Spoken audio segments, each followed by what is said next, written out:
Hello, Lower Shore progressives. I am Congresswoman Pramila Jayapal, and I'm proud to represent Washington's 7th Congressional District in Congress and to serve as chair of the Congressional Progressive Caucus.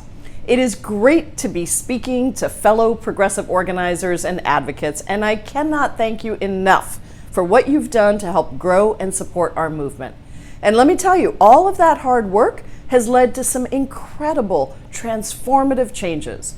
Over the last several years, we have built a multiracial coalition by pushing progressive ideas that then made it into the White House and into President Biden's Build Back Better agenda, a truly progressive roadmap to make government work for the people.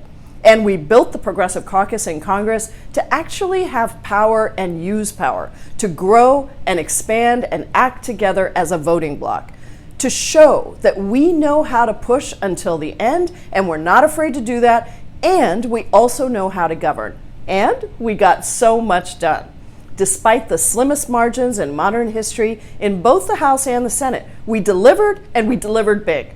When we passed the American Rescue Plan with not a single Republican vote, we made sure that people had money in their pockets with unprecedented survival checks, shots in arms, and help for small businesses and schools, transportation, and state and local governments. We got people vaccinated and boosted. We increased unemployment assistance, and we put a moratorium on evictions and student debt payments. We passed a child tax credit that cut child poverty in half, showing that poverty is a policy choice, a very bad policy choice from our government and not a personal failure from our people. We brought unemployment down to the lowest level in over half a century, and we gave workers across this country more power to bargain for better wages and benefits. We passed the biggest investment in our nation's infrastructure, not just roads and bridges, but transit, clean water, electrical grid, and broadband. We passed a $1.5 trillion package that funded our schools, enshrined protections for survivors of sexual assault, provided millions of dollars in funding to community-based projects across our country that are lifting up our communities. And in the face of Senate obstruction, we pushed the White House on executive actions that have been transformative. We have proven we are a nation that suffers from greed, not scarcity. Poverty is a choice, and we have the solution.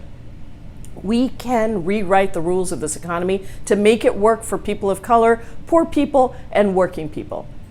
This is a tectonic shift in how we think about government and how we think about our role. And it's because Democrats embraced a bold progressive agenda that recognizes every person, every place matters. And now, yet again, our country is at a crossroads. If we succeed in 2024, if we get Angela Alsobrook elected and President Biden back into the White House, we can pass the things that got left out of the Inflation Reduction Act.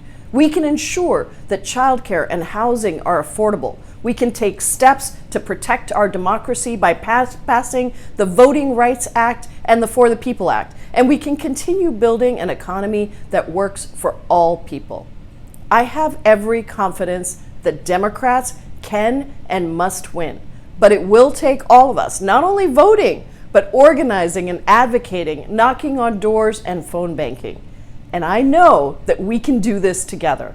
It takes all of us working together, and I will always be a partner with you in that fight. So let's keep up the work, and thank you for everything you're going to do.